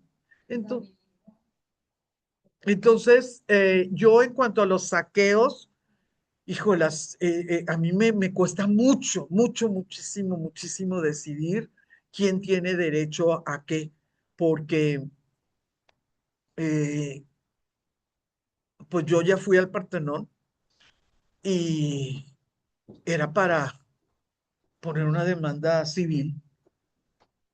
No hay, o sea, ¿dónde están las escaleras? ¿Dónde están los barandales? ¿Dónde están las maderas para que no pises las pies, los mármoles? ¿Dónde está? Son miles diarios, miles de personas que pasamos por encima de los mármoles. ¿Dónde está? Entonces, cuando me dicen, es que tienen que el Museo Británico que regresar los Elgin, estos que estuvimos ahí, los tienen que regresar. Y yo, sí, es que los vamos a poner en el Museo de la Acrópolis. Pues, ¿saben qué? Pues, que quédense castigados otros 20 años, porque Y les quedó bonito ese ese museo. museo está hermoso, el de la Acrópolis. Entonces, mis queridas, yo sí tengo un dilema personal en cuanto a qué creo que sea correcto o incorrecto de las cosas que están bueno, en espacios que no son los naturales o los originales. No sabría qué platicarles. Pero, Ah, bueno, pero más, claro. Ahora, si te vas así, te vas, pues de alguna manera te dicen, no, el tuyo es Moctezuma, el de nosotros es Moctezuma. Calmada, calmada. El que se te murió es Moctezuma. Entonces, todo es cuestión de, enfoque. sí, de enfoques y de escritos y de todo, ¿no? Pero de que si es una belleza, pues sí, definitivamente, qué bueno que existe y qué bueno que, Y que es muy famoso. Creo que me lo enseñaron en la escuela, ¿no? Como en quinto, sí, cuando veías eso, te decía, ahorita el penacho. está en Europa. El penacho de Moctezuma, pues Lo enseñan así. una, miren lo que nos hicieron. Sí, pues es todo un tema, ¿no? En cuanto a ética y preservación de patrimonio, ¿no? También preservación de patrimonio. Si nosotros avanzamos un poquito de este señor Waldeck, vamos a tener a estos exploradores que venían cargados de sus acuarelas, de sus pinturas, que estaban, digamos que calificados para hacer pinturas de lo que estaban viendo.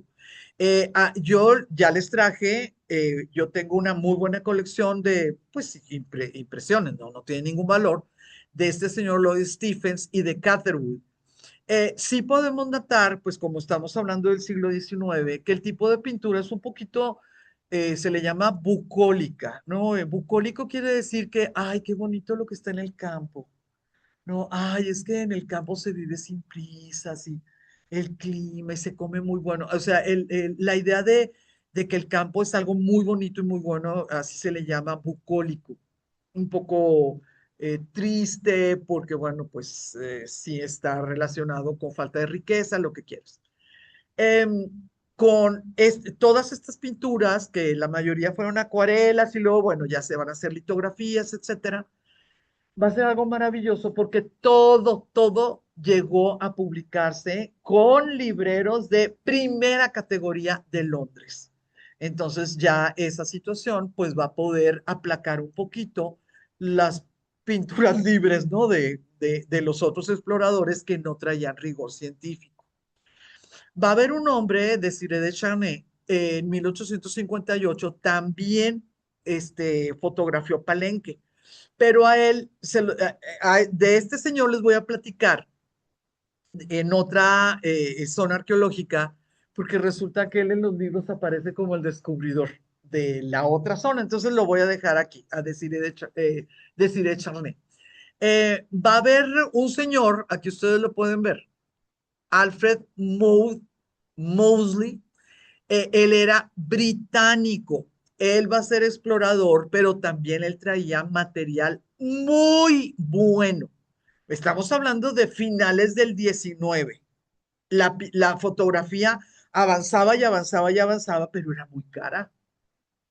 Una cosa, esa es una fotografía. Esta es una fotografía con revelado de plata, que en aquel tiempo era cómo se podía lograr. Eh, sí, él se fue desde el 37 o 38. Él tenía 50 años. El, que pues él seguía, ¿no? Allá haciéndole la lucha, ¿no? A ver quién lo mantenía. Sí, él sí era una panza, aventurera.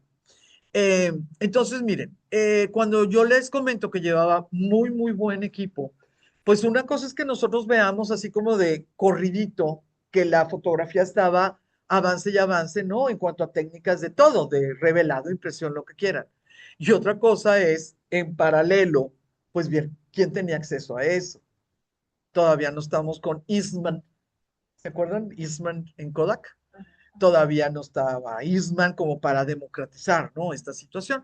Entonces, este hombre, pues sí, sí, la hermosura es que lo que él logró tuvo una calidad, pues no única, pero sí muy escasa, ¿no? Por el nivel de su equipo.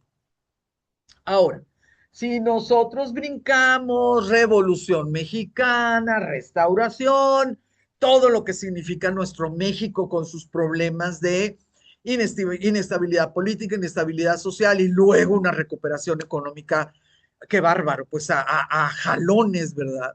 Nosotros vamos a poder eh, conocer el nombre de este arqueólogo Alberto Ruz Lulia. Este hombre no es el primero, no es, él es mexicano.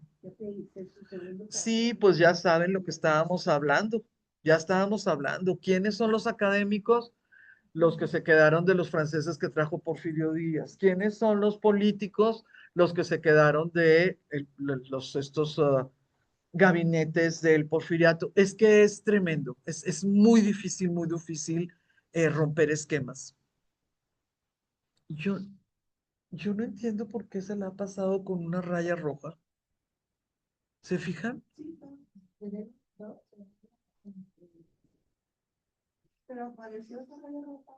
Ya hace rato, ¿no? Bueno, espero que no esté.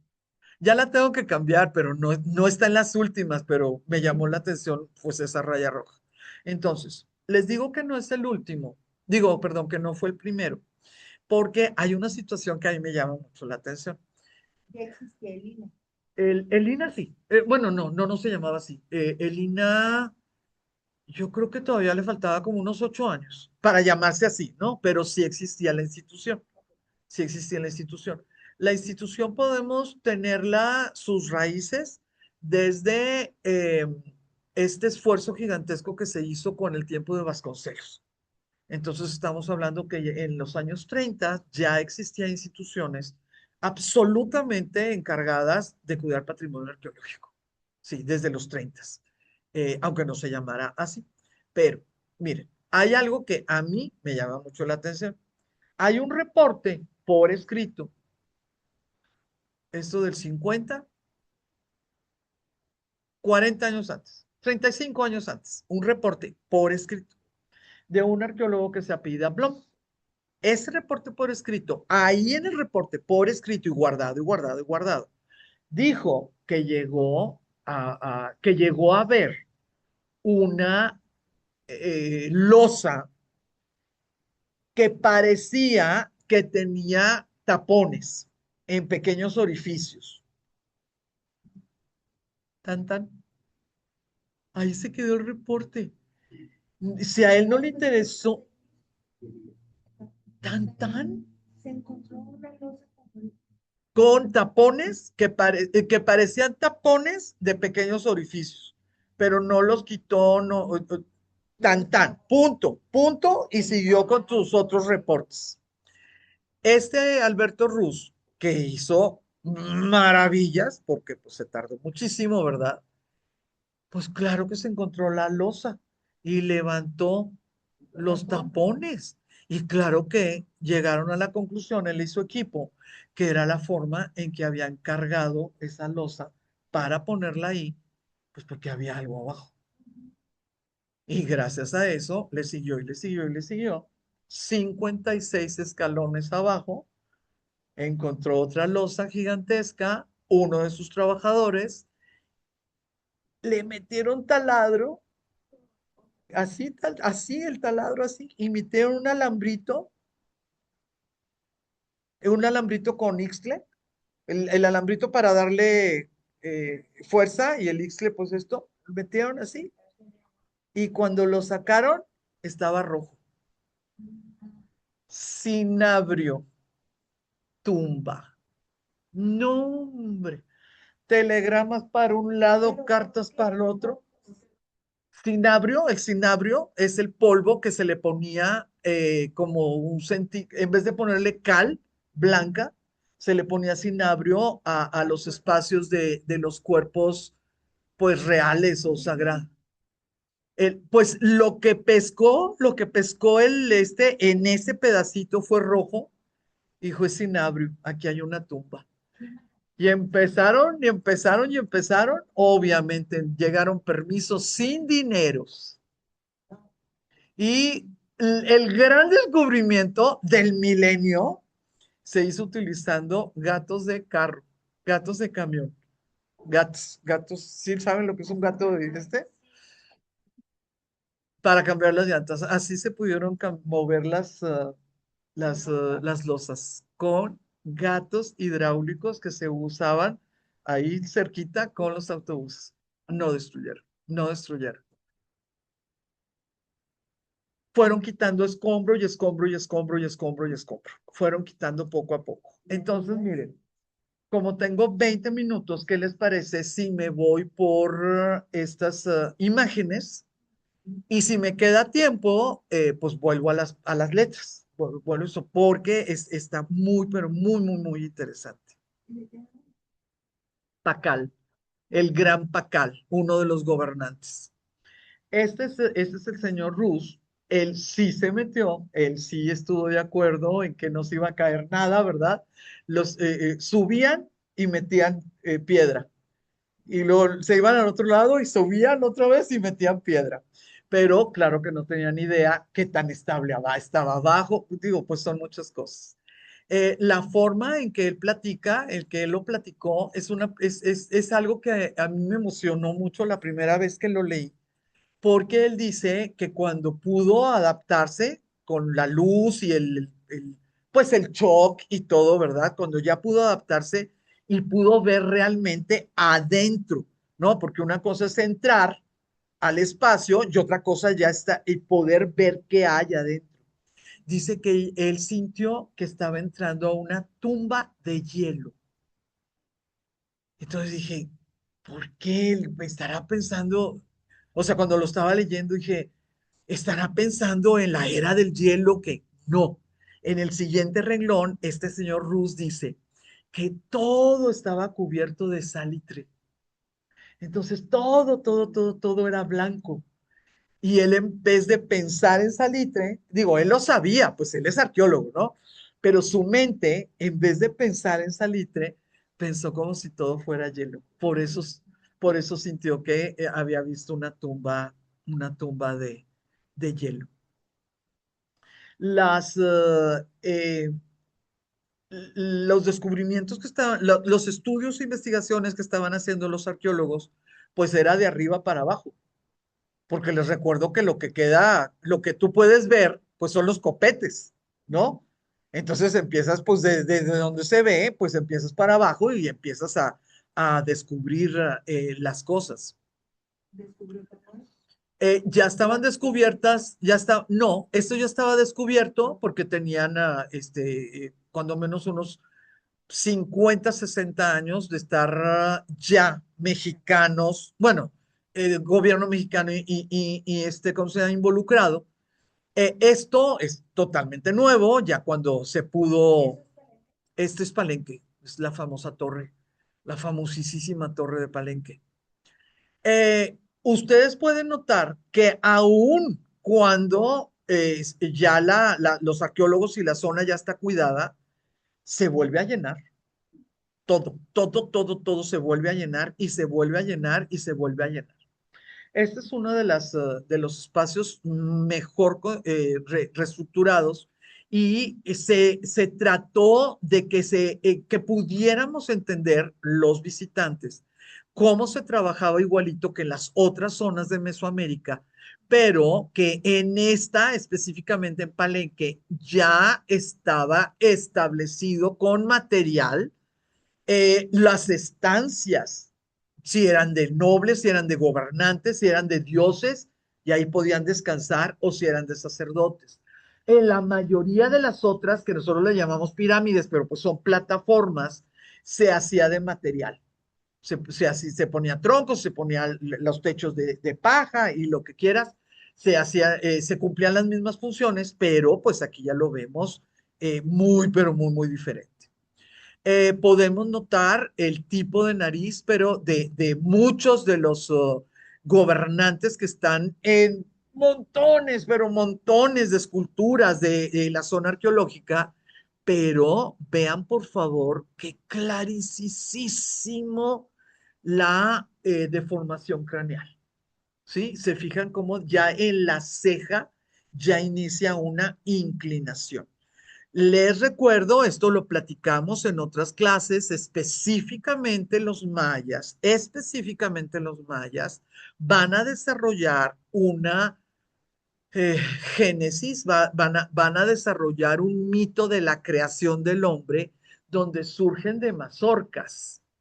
Entonces, la deformación craneal de los nobles o de los gobernantes, lo que estaban buscando era la forma de una mazorca, como si todavía pudieran pensar en los primeros seres humanos creados directamente por el Dios, no nacidos de mujer. ¿Sí me explico?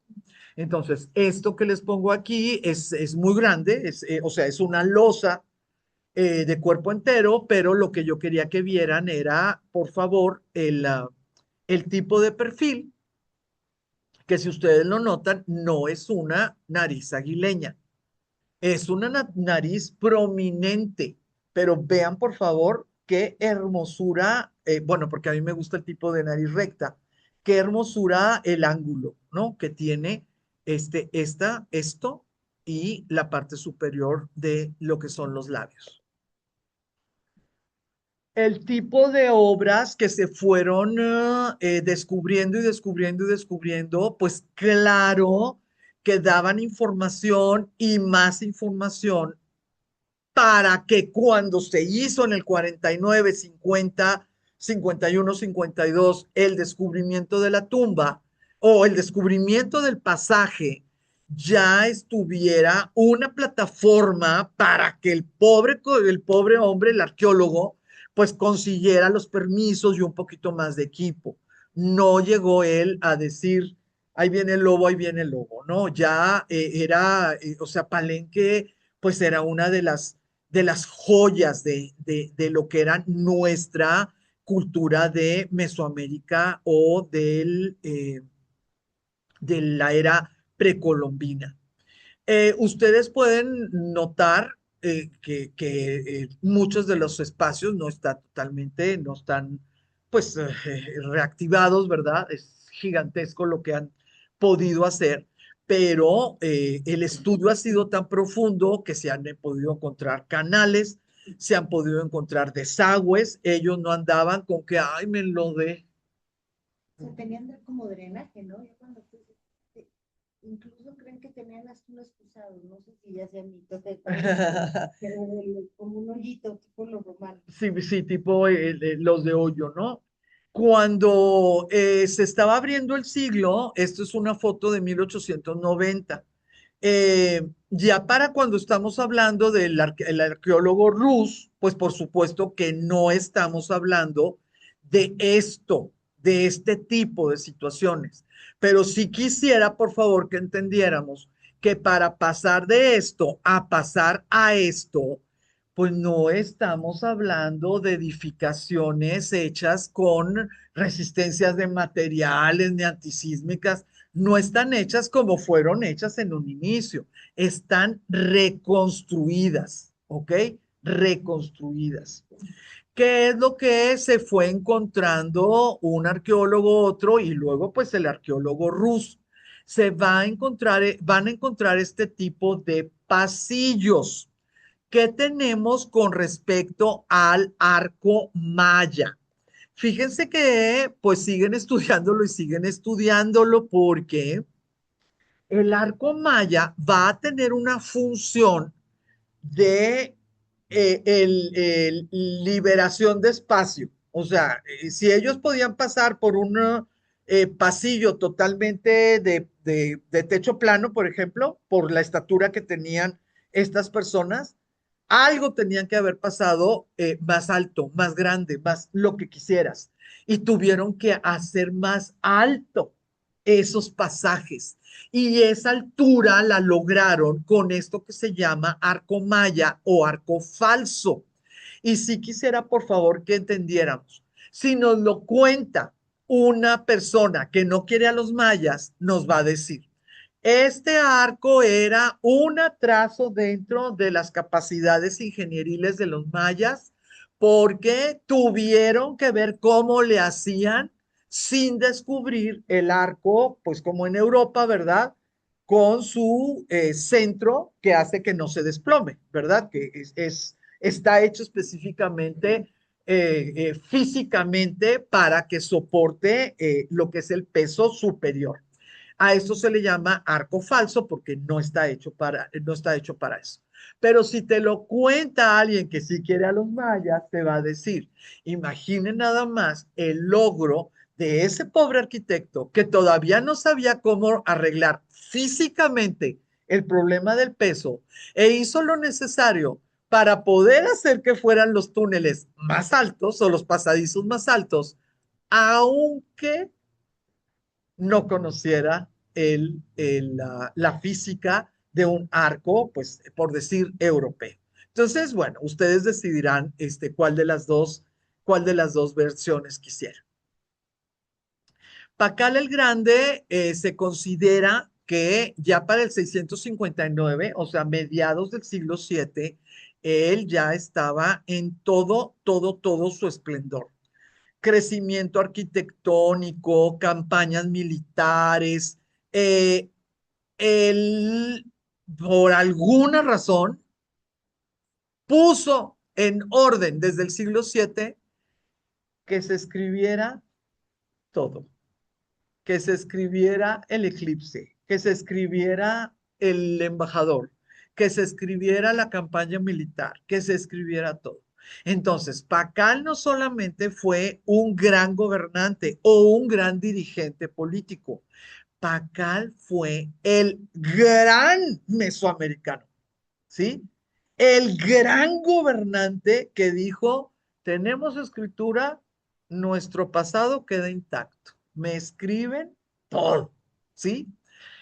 ¿Sabemos cosas de Pacal? Pues claro que sabemos cosas de Pacal. A él lo entronizaron siendo niño. Cuando él ya estuvo, cuando él ya pudo ser grande, digamos, él ya tenía mucho de ser rey. ¿Por qué? Porque era niño, 12 años, algo así. Y bueno, pues le tocó esa inteligencia, esa consolidación, lo que ustedes quieran. Este plano lo saqué de la página del INA, entonces pues claro que me da mucha confianza. Ustedes pueden notar cómo pues es una belleza, ¿verdad? Casi 40 metros de altura, tiene su cresta, su crestería, para ganarle a la selva y vamos a tener que todo esto estaba de escombro. Estaba totalmente rellenado. Y Rus dijo, aquí hay aire, aquí está pasando algo. Estas piedras no son iguales a las otras de los lados. Y empezaron a sacar escombro y empezaron a sacar escombro. Y en un momento determinado se acabó, se acabó y pues qué lástima, tenemos año y medio haciendo esto y se acabó. Y uno de los trabajadores le dijo, oiga, pues como que esa losa yo como que la veo triangular. No la veo ni cuadrangular, ni de escombro, ni nada. ¿Qué se me hace que vale la pena? Y a esa fue la que le hicieron el agujerito, y a esa fue la que esto pudieron hacer los cálculos y ya brincando esa losa que era triangular, pudieron pasar a la siguiente. Si se fijan que hay otra bajadita y luego pues ya está la preciosura de lo que se le llama la tumba de Pacal. Entonces, aquí está lo del hielo que les estaba diciendo. Y pues aquí está, híjola. Ay, no, no, no, no. Bueno, te pones a verlo a Tutankamón y es lo mismo, ¿eh? Eso, Tutankamón fue en 1922 y cuál seguridad y cuál nada. O sea, no. Pero somos ingeniosos. Sí, nosotros sí, además tenemos muchos camiones que ya abierto el camino, ya pudiéndote asomar, ya quitando salitre, etcétera, ¿qué fue lo que pudieron encontrar? Pudieron encontrar esta cámara preciosa, un trabajo de ingeniería, pues que no se te colapse. Imagínate tener un huequito aquí y 35 metros para arriba. Imagínense cómo tuvo que haberse distribuido el peso para que no se colapsara el total. O sea, pues como ya sabemos que nos platican Egipto y Egipto y Egipto. Pudieron encontrar esto que pudieran hacer como una cabecera, ¿verdad? Y también encontraron esta preciosura. Muy fácilmente los arqueólogos entendieron que era la tapa de un sarcófago, ¿sí? No sabían qué iba a haber abajo ni nada, pero dijeron, esto tiene que ser la tapa de un sarcófago. Aquí tenemos, bueno, el problemón de saber quién es Pacal, que si vivió 50 años, que si vivió 80, lo que quieras, no lo sabemos. Lo que sí sabemos es lo que pudieron encontrar y lo que pudieron ver en ese espacio. ¿Por qué? Porque los glifos en los 50 ya se podían traducir. Entonces podían traducir fechas, podían traducir nombres y podían, bueno, traducir otro, o no traducir, interpretar otro tipo de cosas. Les tuve que poner esta foto porque la verdad, nada más me pongo a pensar que el Blom lo vio. Esos son los agujeros ya sin los tapones. Nada más de pensar que el Blom lo vio y que otro arqueólogo fue el que hizo el descubrimiento del milenio, pues si yo hubiera sido Blom, la verdad me hubiera dado mucha tristeza. Eh, cuando ya pudieron quitar, bueno, cuando ya pudieron levantar lo que es la tapa perfectamente, en perfecto estado de conservación y precioso el trabajo del tallado, pudieron encontrar los huesos del señor Pacal. ¿Cómo estaba tapada su última morada? Esta es la verdad, esta es la verdadera. Este es un dibujo, ¿ok? Este es un dibujo. Le dieron espacio a sus piecitos y a unas poquitas, estas como ofrendas. Estaba pero perfectamente adornado con jade, que era pues la piedra preciosa por excelencia, ¿verdad? Para ellos. Y lo enterraron vestido en el sentido de ellos, ¿verdad? Está vestido como pudiera haber estado, pues si caminaba, ¿no? Por las banquetas. Ah, y la máscara mortuoria. ¿no? Y la máscara mortuoria. Gracias a que se empezó a buscar a Pacal y que se supo que era tan importante, se han encontrado, yo la tenía y no la pude encontrar, de seguro la tiré. Te venden ahí en Palenque esta obra y también en el Museo Nacional de Antropología. Esta obra que está tallada en piedra caliza, te la venden así chiquita en jade, bueno, en jadeíta. Entonces te llevas a Pacal y pues en el recuerdo del material, ¿no? Que se utilizaba pues para estas personas tan importantes. Este tipo de situaciones, ustedes pueden ver que sí, el gobernante sí se sentaba de esa manera y sí teníamos tronos con doble cabeza. Pero vean, por favor, que es muy diferente la forma en que un dibujante con un poquito del siglo XX o conciencia pinta y cómo lo pintó alguien del siglo XIX que estaba tratando de vender libros, ¿sí? Es muy, pero muy, muy, muy diferente. Aquí ponen unos animales que pudieran ser felinos, pero al mismo tiempo los hacen como más duros, como más potentes. Ay, me acordé de Donna, porque Donna era puro músculo. Ay, pobrecita. La, la perrita que ayer la durmieron. Esta es la tapa de lo que es la cripta, ¿verdad? Ustedes pueden notar aquí la cripta completa. Esta es la tapa con su hermosísimo labrado. Adentro está este espacio que nosotros le pudiéramos llamar ataúd, ¿verdad?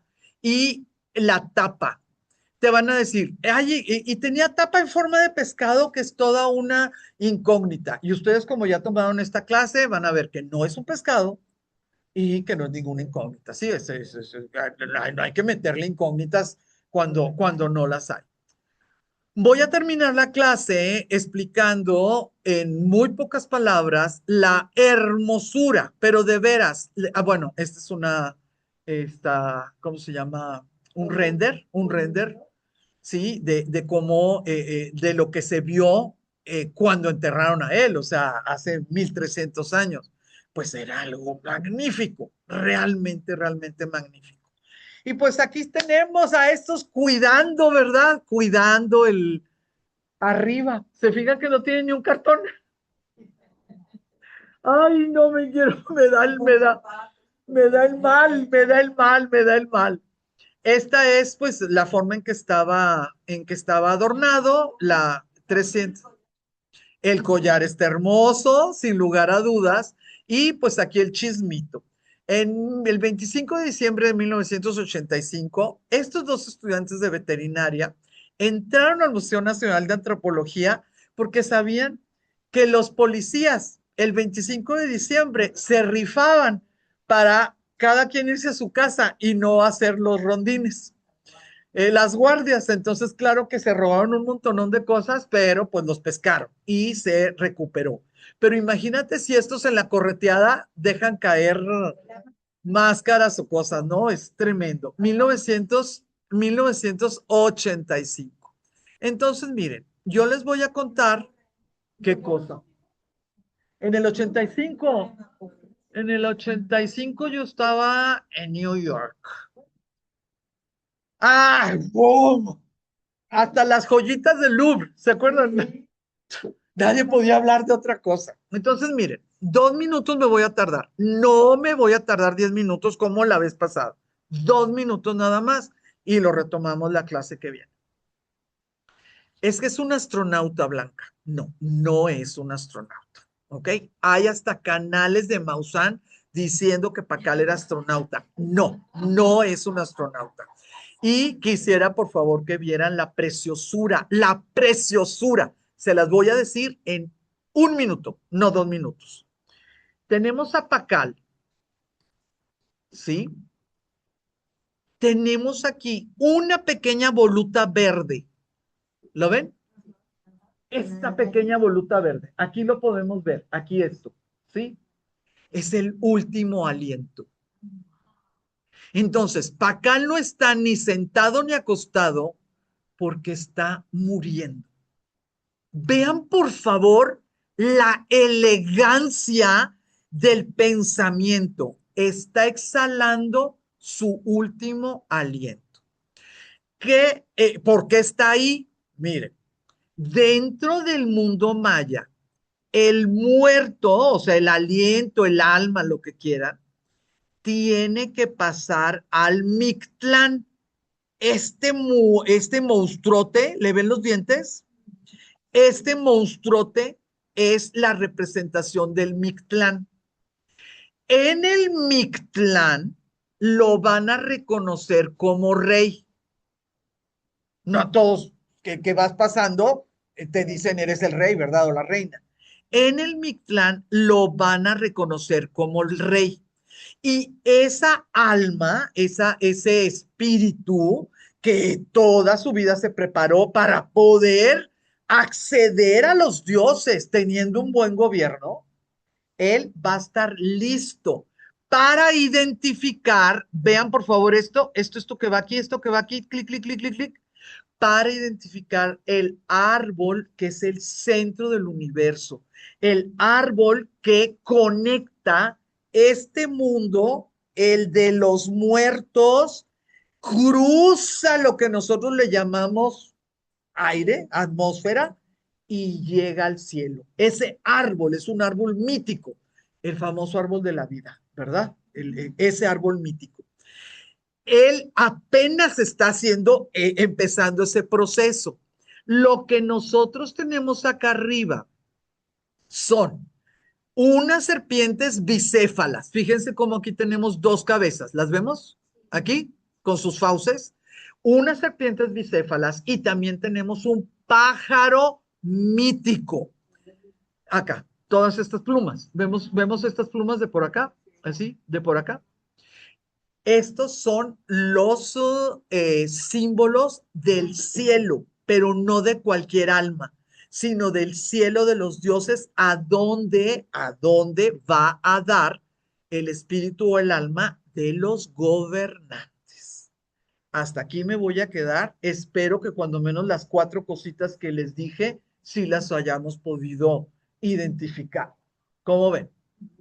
Bueno, entonces, la próxima clase retomo y lo vamos a ver hacia acostado y nos vamos para que lo puedan ver pues como que en blanco y negro más grande. ¿Está bien? Bueno, les agradezco muchísimo que estén aquí. Ya me voy a mi casa porque no sé cómo esté mi Magdalenita, ¿verdad? Con el perro. Y Gracias. no, de gusto en saludarlas Gracias. y quedó a Gracias, la Blanca. orden. Muchas gracias, Blanca. Qué Quedó a la bonita orden, clase. ¿eh? Muchas gracias, Blanca. Gracias.